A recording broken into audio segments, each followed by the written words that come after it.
আসলে বাস্তবে আমরা প্রত্যেক দিনই রাত্রেবেলা যখন ট্রেনগুলি যায় এর আগ পর্যন্ত আমাদের রাস্তাতে সবসময় চেকিং থাকে। তো প্রতিনিয়ত চেকিংয়ের স্বরূপ আজকেও চেকিং একটা আসলো। তো ঠিক 10টা 20 নাগাদ একটা ট্রেন গেছে, ক্রস করছে। ওই ট্রেনটা যাওয়ার ঠিক একটু সময় আগেই আমাদের কাছে একটা খবর আসে, বড়বাবুর কাছে সিক্রেট খবর আসে যে একজন লোক নাকি আপত্তিকর জিনিস তথা গাঁজা নিয়ে নামবো। তখন আমরা অ্যাকর্ডিংলি এখানে পুলিশ পার্টি চেকিং করছে। চেকিং করতে গিয়ে একটা লোককে আটক করছে। জিজ্ঞাসা করতেই ও বলল যে ব্যাগে গাঁজা আছে। ও নিজের নামও বলল, স্বপন নাথ।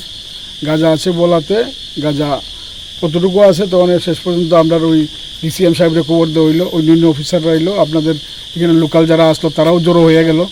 সবাই উপস্থিতি, সবার সামনেই ব্যাগগুলি খুললা মাপিয়ে আমরা দেখলাম যে 19 কেজি মতো গাঁজা এখানে পাওয়া গেছে।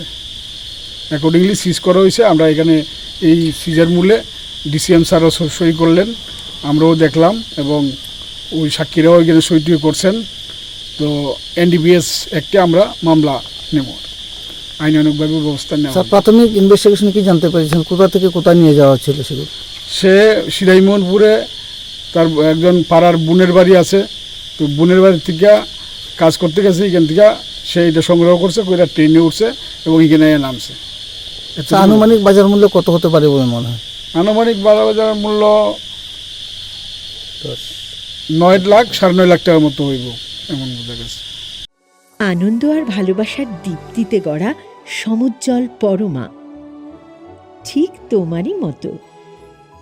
শ্যাম সুন্দর কোম্পানি জুয়েলার্স, আগরতলা, উদয়পুর, ধর্মনগর, কলকাতা।